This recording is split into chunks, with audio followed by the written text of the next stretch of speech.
네, 반갑습니다. 엑소캐드 박입니다. 자, 이번 시간에는 저희가 하이퍼덴트라는 캠 프로그램에서 사용하면서 중간에 이제 공구의 연산, 계산 실패가 되는 과정을 조금 경험할 때가 있는데요. 자, 이런 경우에 일단 제가 몇 가지 실제로 그 사용자가 실제 좀 자가로 해결할 수 있는 방법이 어떤 방법들이 있는지 한번 설명을 좀 해드리도록 하겠습니다. 실제 이 하이퍼덴트에 대한 캠 프로그램에 대한 좀 학습을 하게 되면 조금 더 뒤에 저희가 어댑테이션 하는 작업이나 뒤에 작업들이 좀 굉장히 간편해질 수가 있는데요. 사실 하이퍼덴트 작업을 고려하고 디자인을 하는 작업이 일단 진행되는 게 사실 제일 중요한데요. 자, 그런 부분에서 몇 가지 설명을 드리면 일단 임플란트 보철에 대해 좀 설명을 드리겠습니다. 이렇게 뭐 SCRP 타입의 롱브릿지인 경우도 있고요. 또는 SCRP 타입의 싱글이나 뭐 3인의 케이스가 많이 작업을 하실 텐데요. 제일 좋은 작업은 일단 SCRP 케이스는 실제 그 스크류 홀을 관통을 시키도록 디자인하시는 게 제일 좋습니다. 실제 그 SCRP가 임플란트 홀을 관통을 시키게 되면 저희가 내면 방향에서 언더컷이 없도록 뭐 보기 방향 설정을 해주거나 이런 좀 작업이 하이퍼덴트에서 시간이 걸리기 때문에 그게 좀 번거로워서 실제 그 SCRP를 관통시키지 않고 홈을 파놓거나 어태치먼트를 이제 표시만 해놓는 경우가 있는데요. 관통시키지 않고 말이죠. 그런 경우는 이제 실제로 그 관통시키지 않은 부분의 그 두께를 뚫다가 실제 그 저희 투리 밀링기 쪽에서 투리 1mm나 또는 그 중간에 황삭 과정이나 정삭 과정에서 공구가 부러질 수가 있습니다. 공구가 부러지거나 또는 지금처럼 아예 계산하는 과정부터 계산 실패가 날 수가 있는데요. 자, 그래서 일단 결과적으로 한 번 더 설명을 드리면 SCRP 보철은 싱글이던 브릿지던 관통을 시키는 게 좋다. 그 내용을 한 번 더 언급을 해드리고요. 자, 관통시키는 것도 좋지만 실제 저희가 밀링기에서 사용하는 그 툴에 지름을 고려하고 디자인을 할 때 반영을 하는 부분이 중요합니다. 홀이 만약에 홀의 직경이, 홀의 지름이 저희가 밀링기에서 쓰는 툴이 만약에 2mm, 1mm 툴을 쓴다. 물론 그루브는 더 가늘게 0.6mm나 0.5mm가 있겠지만 그루브를 제외하고 중간 공구를 생각하시면 좋습니다. 밀링기에서 사용하는 공구의 중간 뻐가 중간 툴이 몇 mm인지 만약에 1mm를 사용한다 그러면 실제로 그 1mm보다는 일단 홀은 당연히 커야 되고요. 1mm보다 커야 되고 실제 그 제일 굵은 공구와 중간 공구 사이에 보통 홀의 지름을 디자인하는 경우가 많은데요. 자, 그런 경우 때문에 보통 에러가 많이 생깁니다. 스크류 홀을 넓지 않게 최대한 폭이 가늘게 보통 홀을 관통시키는 거래처가 있는 경우는 그렇게 디자인을 완료를 할 텐데요. 만약에 뭐 1.8mm 또는 2mm 이렇게 하게 되면 제일 굵은 공구가 만약에 2mm라 그러면 제일 굵은 2mm는 그 2mm 홀을 뚫지 못합니다. 들어갈 수 있는 공간이 갭이 없기 때문에 2mm보다 초과해서 크지 않는 이상 2mm가 껴버리는 문제가 생기기 때문에 보통 그 공구 계산하는 과정 중에 실패가 날 거고요. 자, 정리해드리면 제일 굵은 공구가 밀링기에서 2mm를 쓴다. 그럼 2mm보다 초과하는 홀을 지름을 뚫어주세요. 뭐 2.2mm 또는 2.3mm. 그게 제일 일단 편리하게 계산을 멈춤 없이 에러 없이 사용할 수 있는 방법이고요. 만약에 2mm보다 가늘게 홀을 뚫어야만 한다. 실제 거래처의 요청이나 케이스에 따라서 홀을 최대한 가늘게 뚫어야 된다 그러면 이렇게 지금처럼 계산 실패가 날 때 그 과정에서 일단 이 하이퍼덴트에 연산하는 템플릿을 조금 변경을 해야 됩니다. 자, 그런 템플릿 작업은 보통 관리하는 거래처에서 저희가 편집을 해드리게 될 거고요. 자, 그런 과정에서 일단 하는 과정을 설명드리면 2mm가 그 들어가지 못하는 홀에 일단 접근을 하지 않고요.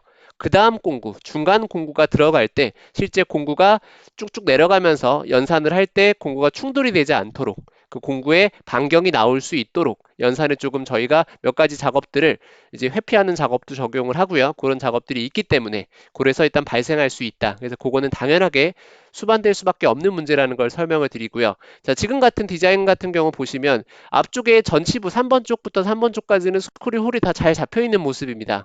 하지만 5번, 6번 사이와 또는 이쪽에 그 20번대, 26번의 오크루자를 보면 스크류 홀이 뚫려는 있지만 스크류 홀의 그 경계 부위, 스크류 홀 채널이 설정이 안 돼 있는 모습이에요. 이런 경우도 실제 설정이 안 돼 있게 되면 연산을 하면서 저 부분이 그냥 외형과 안쪽을 구분을 하지 못합니다. 그래서 실패가 날 수 있기 때문에 모든 부분은 다 스크류 채널이 다 저렇게 경계선과 그 막대, 스크류 채널 기울기 방향에 잡혀 있는 모습이 일단 보이는 게 일단 제일 첫 번째입니다. 그게 안 잡혀 있다 그러면 뜰 수가 있고요.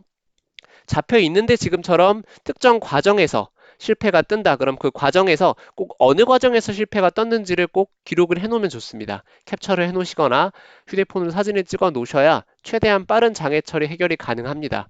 저희가 실제 어떤 과정에서 실패했는지는 보통 업체 담당자가 판단을 하기 때문에 그거는 단계별로 실제 고객이 원하시는 경우는 학습을 하시면 될 것 같고요.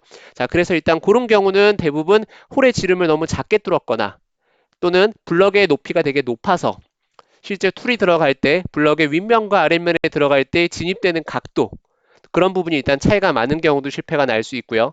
블럭은 30T, 30T를 썼는데 실제 보철, 디자인의 높이가 30T보다 현저하게 낮은 경우, 뭐 실제 우리가 배치하게 됐을 때 브릿지를 정면으로 봤을 때 그 치관의 길이, 브릿지 보철의 치관의 길이가 30mm에 한 뭐 70%, 60% 정도로 굉장히 높이가 낮은 경우, 그런 경우는 실제로 더 낮은 블럭을 맞게 썼으면 됐을 텐데 너무 높은 블럭을 써도 공구가 실패 날 수가 있습니다. 실제 계산의 초반 과정에 실패가 나는지 중반 과정에 나는지에 따라서 사실 어떤 부분에 실제 해결 방안이 나오는지는 다르겠지만 일단 결과적으로는 고객 측에서 실제 셀프로 그런 부분을 최소화할 수 있는 방법은 내가 사용하는 그 디자인의 높이를 먼저 불러왔을 때 확인을 하고요.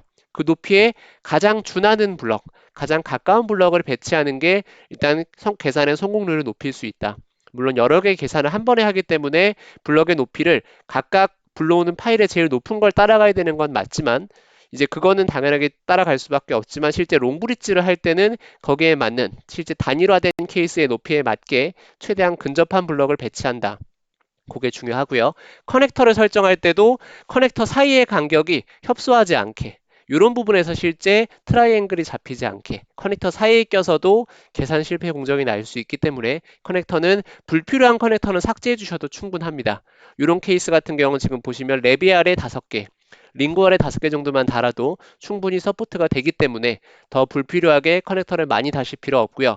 당연히 물론 사용하신 유저분들은 경험하셨겠지만 이렇게 추간 길이가 길고 실제 우리가 징지바 디자인까지 한 케이스는 커넥터를 어느 부위에 설정하냐에 따라서 외면에 실제 커튼이 접힌 것처럼 결이 나타날 수가 있습니다. 그거는 다 경험하실 분들도 있으시고 아직 못 경험하신 분들도 참고하시는 게 좀 좋은데요.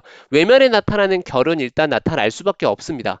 실제 이 형상 자체가 저희가 윗면과 아랫면이 기준으로 물론 회전축이 들어가지만 그 회전축이 들어가더라도 실제 외면은 대부분 외면의 동시 우측으로 가공하기는 힘들기 때문에 그런 결이 나타날 수가 있고요. 그래서 커넥터는 일단 핵심은 가장 외면에 풍요한 곳에 달아준다. 가장 외면 부위에서 풍요한 부분, 그런 부분에 설정을 해주는 게 제일 좋고요. 그리고 그러지 못한 경우는 가장 풍요한 부분에 가까운 위치에, 물론 정면에서 봤을 때가 나타나겠죠. 하이퍼덴트 버전이 8.2보다 높은 버전, 거의 최신 버전을 쓰는 경우는 실제 우리가 커넥터를 수동으로 찍었을 때 어느 위치가 제일 풍요한지를 알려주게 됩니다.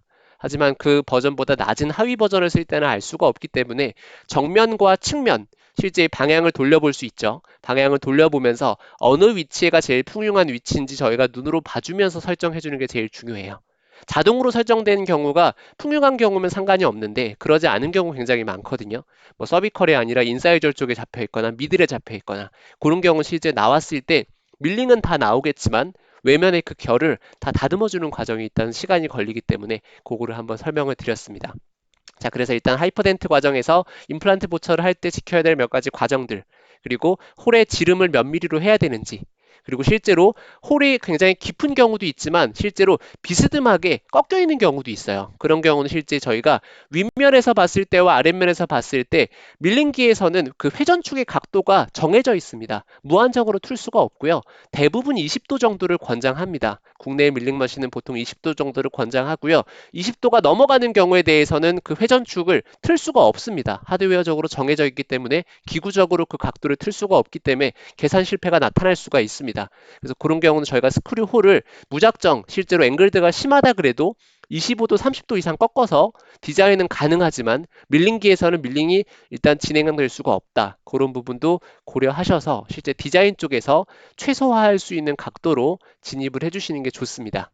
자, 이렇게 해서 오늘 SCRP 보철에 대한 그 하이퍼덴트에 대한 좀 이해를 조금 다뤄봤고요. 자, 이런 부분에 대해서 일단 밀링기와 하이퍼덴트는 굉장히 밀접도가 높기 때문에 당연히 밀링기 쪽에서 밀링 할 수 있는 하이퍼덴트 작업이 돼야 되겠지만 그 작업은 사실 시작이 디자인에서부터 지켜져야 된다. 그거를 조금 한 번 더 설명을 드렸습니다. 네, 감사합니다.